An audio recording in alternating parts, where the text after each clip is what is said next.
Welcome to another episode of the Cool Tools Show and Tell. Our special guest this week is Rolf Potts, someone that I have been in communication for a very long time. We're first meeting right now face-to-face via the technologies of Zoom. So, Rolf, would you introduce yourself to our listeners and watchers?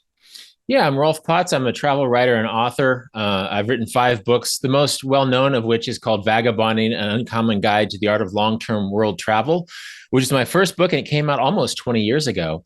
And my new book is called The Vagabond's Way, which is a daily reading book, 1 page for each day of the year, a meditation and quote about travel and the various aspects of travel. Well, I hope we can get to talk about your book at the end, but let's hear about what your suggested tools. What's something that you'd find hard to live without? Well, I'm going to start with a service called Airtrex, airtrex.com. It's actually been around since the 80s as a tool that can help you plan around the world in multi-stop flights. So instead of just having an out and back flight or a multi prong flight, you can plan up to 25 legs of a flight at airtrex.com. And it's a great service. I took a trip this summer that I used it for. I took a trip around the world in 2019 that I used it for. And there's a couple different ways you can use it. One, you can just go to airtrex.com and just sort of tinker. I do this all the time without ordering a ticket. Basically, it's like if I want to go, from Kansas where I live to South America to a couple stops in Africa and then a couple stops in Central Asia and then back to Europe and back to Kansas. Is that possible, and how much does it cost? And you can waste a half a day with that trip planning tool online. They also have representatives. It's sort of a company by travelers for travelers. The CEO, Sean Keener, I've known for 20 years or more. And so it really allows you to plan these extended long-term trips under one under one itinerary. And so you have support for all the legs of the flight. And so, for example, this summer, I went from Denver to Paris by way of London, and then to Norway into the Faroe Islands, and then back to Denver by way of London. It's sort of a weird itinerary, but I was able to plan it with the help of Airtrex and with one basic support. Any questions, I call them to help me with the itinerary. I did a similar trip around the world, LA to Sumatra to Sri Lanka to Dubai to the Republic of Georgia, and then back to the United States. Wow. So you could do this with Google or just booking your flights individually. Is the advantage here that you're just sort of buying one ticket, or you're just paying one agency and then they sub out the tickets? How does that actually work? Well, it's like all the support is under one umbrella. If you have any changes or issues, if you need to change some dates, then you just talk to one person. My wife was sort of trying to do this Norway Faroe Islands trip sort of piecemeal, like you can do these days. But we sort of found out that we weren't really saving any more money by putting our own itineraries. And if there are any problems, then these itineraries could be at odds with each other. So in effect, we had one, I forget what they call it at Airtrex, basically your travel counselor that you can call, and they can actively make the changes for you. We didn't have to do any. When I went around the world 3 years ago, I did have to make some changes. And so it was nice to just have one contact for a very complicated itinerary. Right. And I mean, they used to call them travel agents. Yeah. In the old days. So it's like a travel agent. And but again, you're just paying one fee up front for the whole itinerary, and they are then paying the airlines individually, piece by piece, right? Yeah, and they can usually get wholesale prices, for example. And so they have like a travel. It's so funny that travel agents are such a thing of the 80s or 90s. I haven't thought about travel agents in a long time. But like a travel agent, they're able to get special fares, and then they do all of they're the in-between between you and the airlines. And so if you have a problem, you just go to them and they'll take care of it. So it's a really nice service for these complicated travel itineraries. And you're saying that their fees are sort of in some ways compensated by the bargain that they might get. So they really may not be that much more expensive than booking it yourself. Correct. The idea is that it's actually, you could probably get it cheaper, especially for complicated routes. I always encourage people to do their research. You can do some comparison shopping, go to other online booking services and see if you can compete. But for the convenience and the elegance of having a one person that you go to make changes, it's a pretty great deal. I'm sure in some itineraries you can maybe find a few ways to save a few $100s, but man, it's super simple and I really enjoy using it. And again, is this something that has a web interface, or is this primarily where you are talking to a person and they're working through all the possibilities with you on the phone or on Zoom or something like that? It's both, but I use the web interface first because it allows me to sort of tinker around, and I can spend hours just sort of hypothesizing. It allows you to put in up to 25 stops on an international itinerary. And so I'll just sort of tinker around, see how much stuff costs. And then once I'm serious about it, usually I'll start with the website, see what it comes up with. And then I'll call and see if the travel advisor, I should probably remember what they're called, if they can do better than what the website itself can do. So it's sort of like the best of both worlds. You have the website where you can sort of tinker around without really committing to anything. Right. And then once you get a sense for things, you can call a person who will sort of oversee your trip as it plays out. And presumably the price of the ticket sort of increases with the number of stops you have, not necessarily the distance. It can, but another thing too is that often it goes through hubs. And so if I flew to Sumatra, there's not a lot of direct Los Angeles to Sumatra flights. So I think they had me going through Hong Kong. And so oftentimes, they'll say, would you like to spend a week in Singapore while you're going to this part of the world? Right. I know you have these stops, but you'll actually save a couple $100 if you don't mind spending a week in Singapore, for example. And what's the week? Why a week? Just that you need a certain amount of time in the stop to qualify for the... I would suspect it has to do with airline pricing and just sort of the idea that places like Singapore or Hong Kong or Japan are hubs. And so if these certain flights can align, then you get a better fare like a week later if you don't mind killing time. And they don't force you to do it, but it's like, well, if you want to save $400, why don't you just stay in Singapore for a week, and then this will be cheaper and you can make these other connections you were talking about. Well, this is such a fabulous tool. I'm just already dreaming of stuff.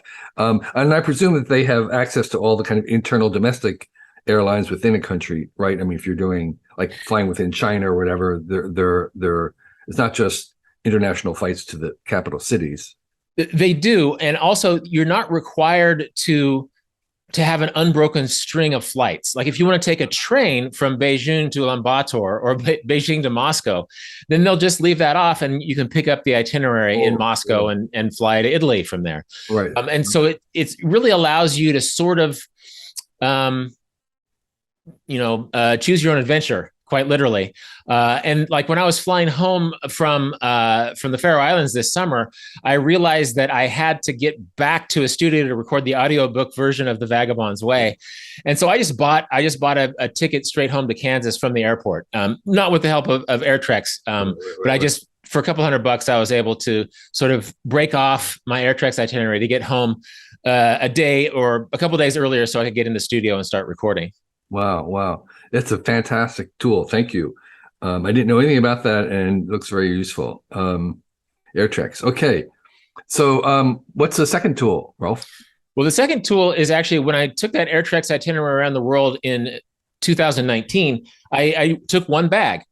And one thing about travel bags, and you still see this, especially among Europeans for some reason, travelers will travel with a backpack that they might use to hike the Rocky Mountain Trail or the Appalachian Trail. It's a pack that has been made for trail hiking, but not necessarily for international travel.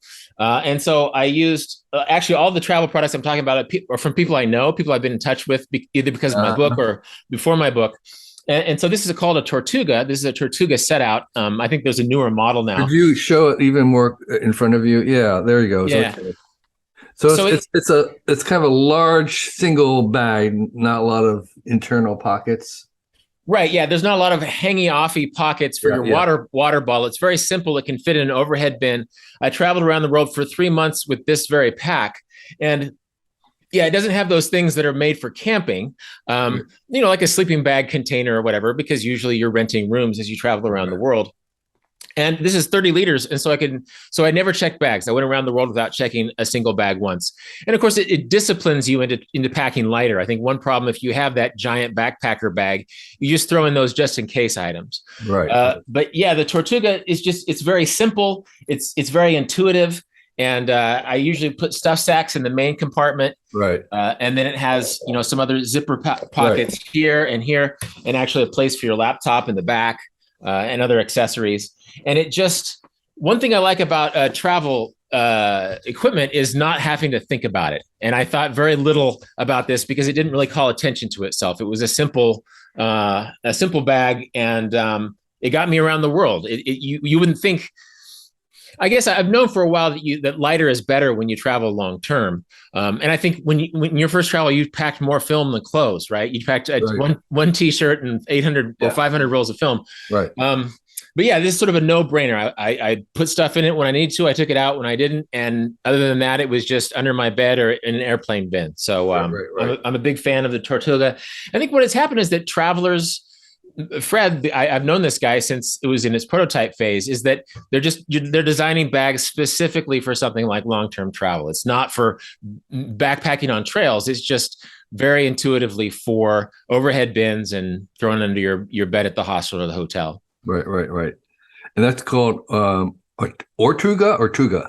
Tortuga, like the Tortuga.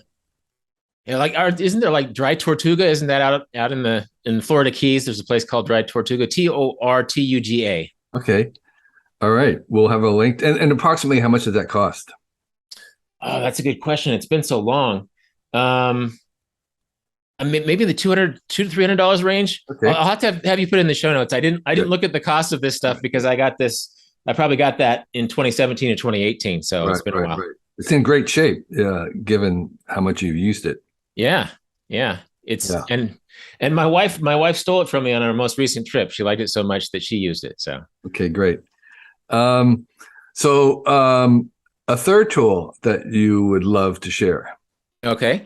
It's actually what I'm wearing. This is merino wool. It's both my t-shirt and my hoodie here are merino wool. And I've been a fan of merino wool, as is my wife. I was at TravelCon, the yearly travel convention this year is in Memphis. My wife was on the little display floor, and she said, I'm going to go to that merino wool company and talk to them because I love merino wool. Yeah. Merino wool is good because it doesn't hold odors. It's pretty lightweight. It's very versatile. And she got talking to the owner of the company, Dan, and he asked her why she was there. And she said, well, my husband is signing his book Vagabonding over here. And he's like, oh, I read Vagabonding. That was part of the inspiration for the company. So he gave us some clothes, and I actually wore these in the Faroe Islands in Norway this summer. It was nice because Paris was super hot. It was over 100 degrees, whereas it could be pretty chilly in Norway, and especially the Faroe Islands. And so these pack very small. I brought 3 of these merino wool t-shirts and then this hoodie for hiking. And they really don't call attention to themselves. Sometimes these performance clothes look like you should, they look like you're about to run an ultra marathon or something. Whereas these clothes, you're not out of place sitting in a restaurant, or going to a museum either. Mm-hmm. And they're lightweight, they're durable, they're versatile. And I've always liked merino wool, but how fun is it that Unbound Merino are Vagabonding fans? And so I got to test out their gear this summer, and it was really great. So Unbound is the brand of merino wool, sort of a generic term, and then Unbound, and then there's like Smart Wool is another one, and then there's the other one from New Zealand. Who was it? I can't remember, Icebreaker or something like that. Yeah, I think so. Yeah, it's in the last 10 or 15 years, it's really become a thing. And so merino is, I think it might refer to the kind of sheep it comes from or something. It's New Zealand centric, but Unbound is pretty new. But I just like it because it's functional, and it's, again, I like travel gear that I don't have to think about very much. Sure. Have you gone to the merino wool underwear yet? I haven't. I'm trying to think. I think I still use my old Patagonia Capeline underwear. Do you use merino wool? No, but my son has. I haven't gone that far yet, but he also says the same thing. It's odorless, breathes well, pretty rugged. I completely went over to merino wool socks long ago, and man, what a difference that makes. Yeah, because it's lightweight, because they're functional, and because they don't retain odor like other fabrics, it's a really smart choice for the traveler, especially if you're traveling long term and clothes can get beat up and smelly over time. These are less likely to be that way. Right. So you like the Unbound branded of the Merino wool? I do, yeah, and it was fun. I accidentally ran into the owner a couple months ago. He sent me some of the clothes, and they worked really well. And so I'm a fan of Unbound products. Yeah. Great. So tell us about your fourth cool tool. My fourth cool tool is almost the opposite of travel. It has to do with agriculture. Okay. Kevin, do you know the Land Institute? West Jackson, right? Yeah. Mm-hmm. I could walk there from where I am right now. My brother-in-law is one of the head scientists there. Okay. And so even though I'm a traveler, my roots go down in Kansas, literally and metaphorically. And so they are trying to develop a perennial polyculture, which is basically like 10,000 years ago in agriculture, they invented cultivation where you scrape off the native vegetation and you plant food crops. Well, they're trying to develop a system wherein you have plants that are always there. You don't scrape off the soil and the roots stay deep. And then you harvest the grain off the top. And it's better. It's so much of farming is extractive. It's like you're sort of mining the soil for its nutrients and not giving anything back. And that's why we have to use so much fertilizer. The Land Institute is trying to solve that problem of agriculture. And starting in 2008, they started breeding or developing a plant called Kernza. It's intermediate wheatgrass. How do you pronounce it? Kernza.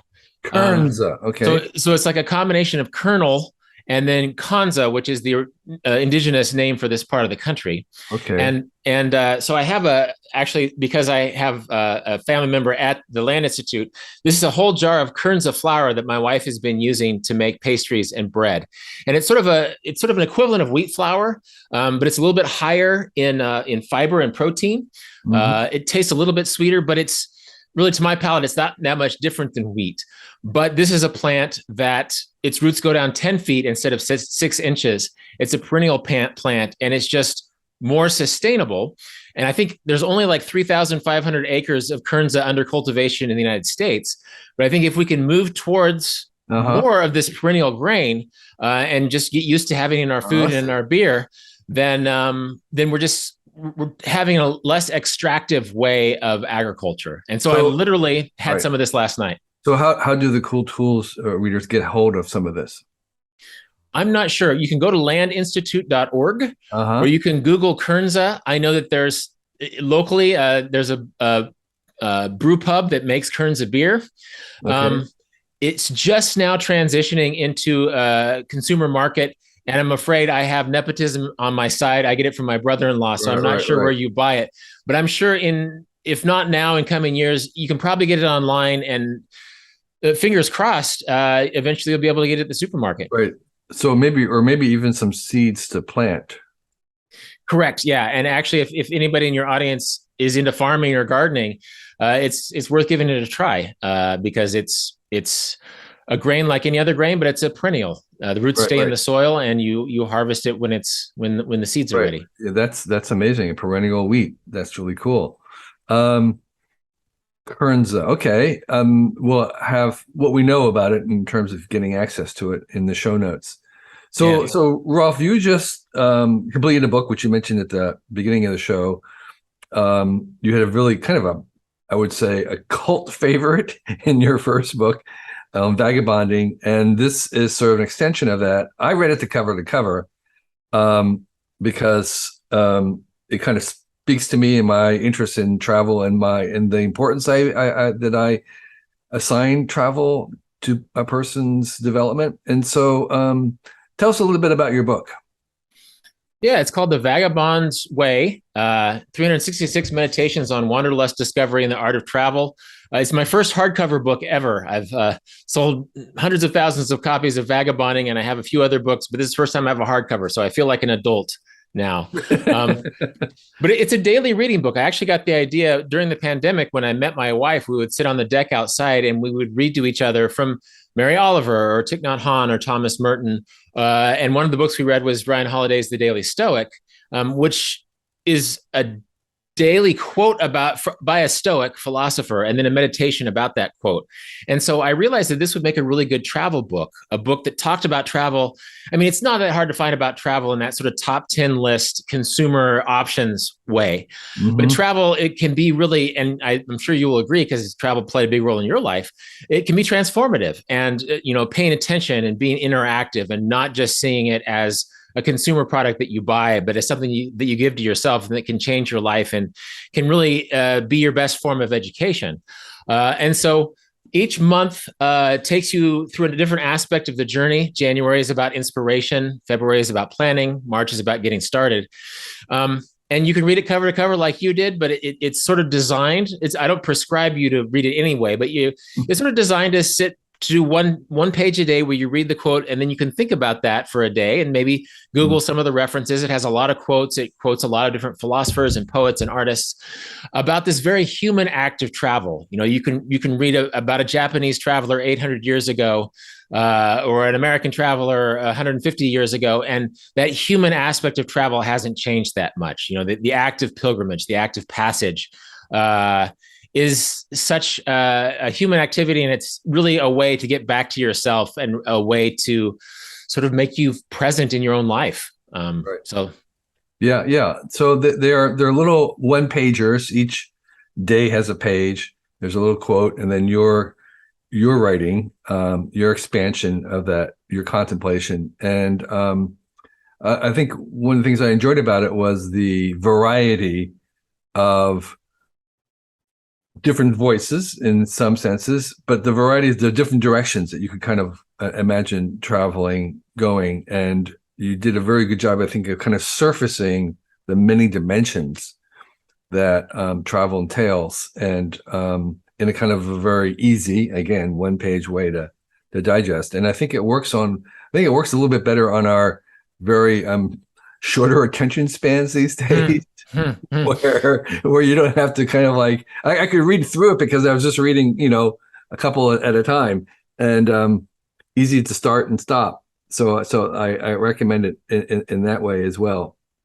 Yeah, my publisher liked the idea because our attention spans are shorter. Even I, who doesn't like to think I have a shorter attention span than before, my attention is more fragmented, and so they really liked the idea of having these little one-page chapters you could dip into. And it's not quite out yet at the time we read it, but people who have read it said, "Oh, I started with my birthday, or I started with today, or I started with January 1st." And so it if not encourage, it doesn't discourage skipping around and dipping in and just sort of seeing what might interest you. And there are practical elements, but there's also ethical and philosophical elements of travel that I encourage the reader to think about. I think I do echo that there is sort of philosophical stuff, but also buried in there, here and there, woven through it, are practical suggestions about how to travel better or improve your travel, which I have kind of slowly come to realize is a skill.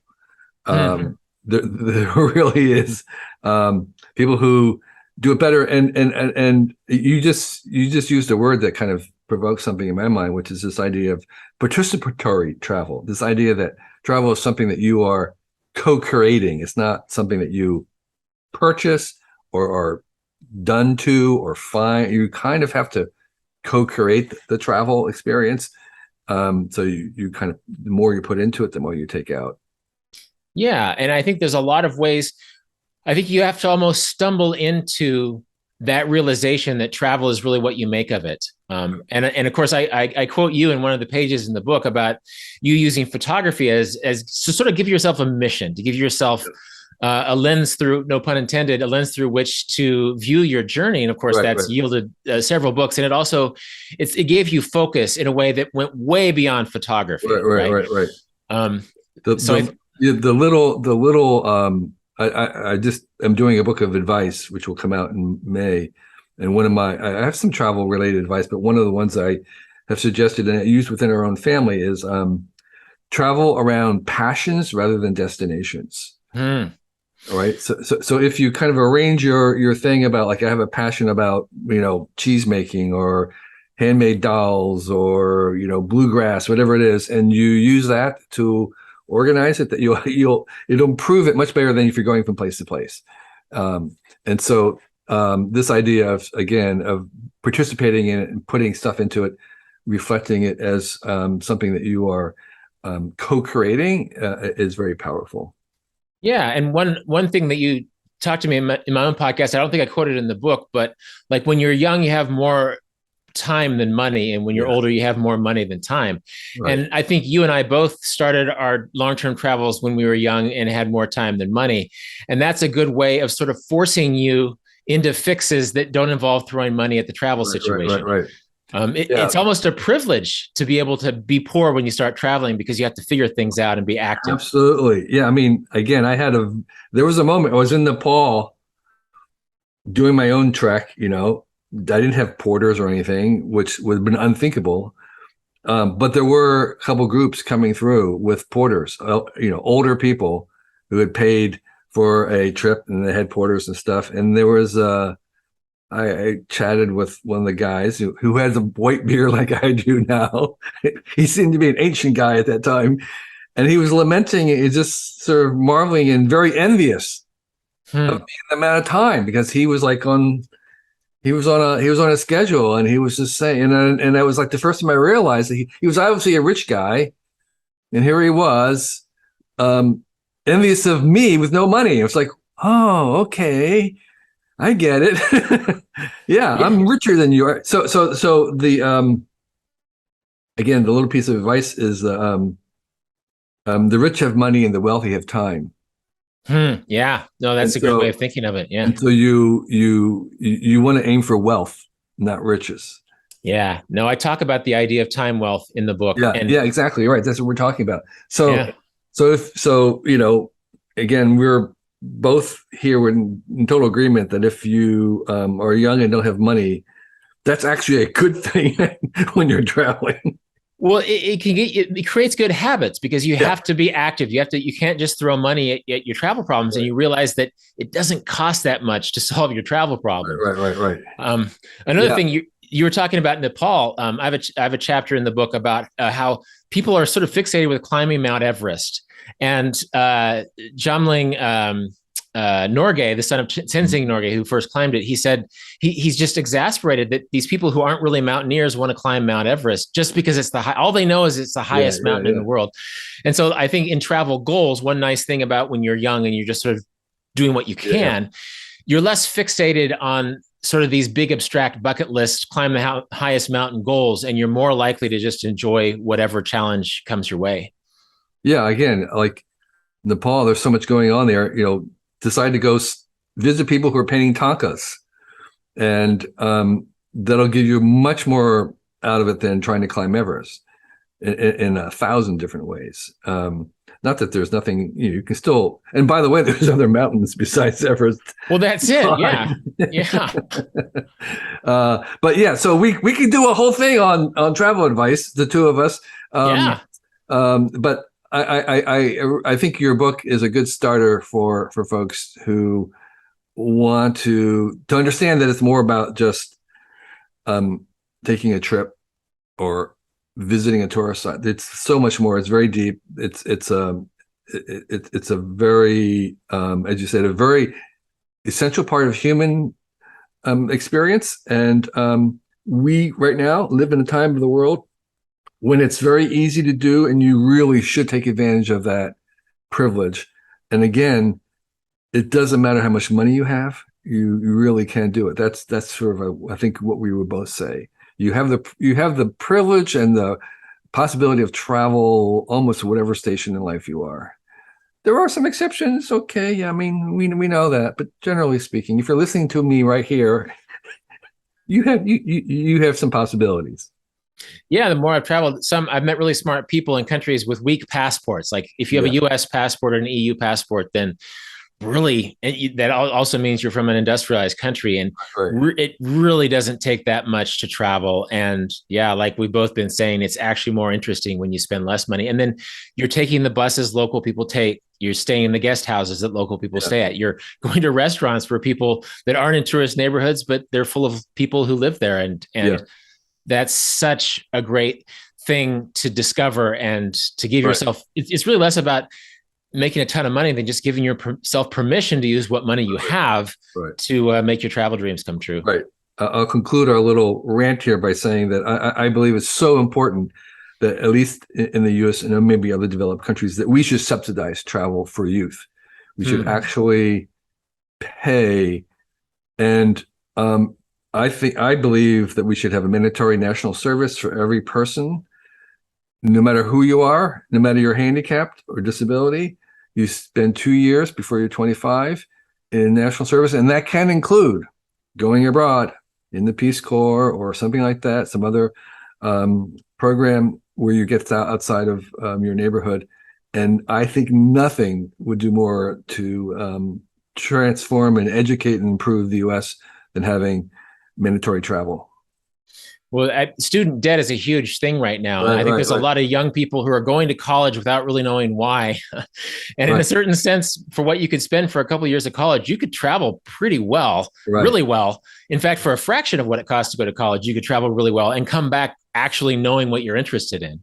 That's a great angle, which I totally agree with. Well, Rolf, such a wonderful, great time to chat with you. People should look at your book, hold it up again, the title, The Vagabond's Way. And thanks for sharing with us your cool tools. Yeah, it's good to talk with you, Kevin. Great. We're glad that you enjoyed this issue of the Cool Tools Show and Tell. Just want to remind you that we have some other coolish material on our YouTube channel here. Please subscribe, comment, like. In addition, this Cool Tools Show and Tell is also available in an Audible podcast form. You can subscribe to it wherever you subscribe to other podcasts if you just wanted to listen. And if you're listening, know that there is a visual version of this on our YouTube channel where we're actually showing the tools, and there's a little bit more of a visual component there.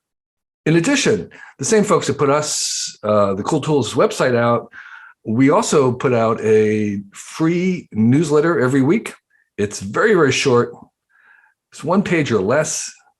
We recommend 6 very brief items that are very succinct, easy to read. You can deal with it in a couple minutes. And every week we bring to you the 6 cool things that we have uncovered and want to share. And it's called Recommendo with 1 M, recommendo.com.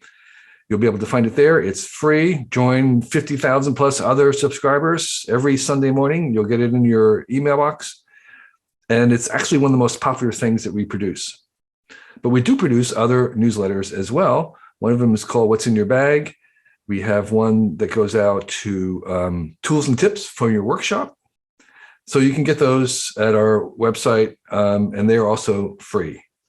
And finally, I want to mention the fact that we do have a Patreon, and this podcast and this vidcast are supported by Patreon supporters. The minimum is $1 a month. And for that, you get an email to ask us anything. We'll respond and answer your question if we're able to. There are other higher levels. You can all see those at our Patreon page. And all those links are below right here. So thank you again for being a fan. And we'll keep producing stuff if you enjoy it. Thanks.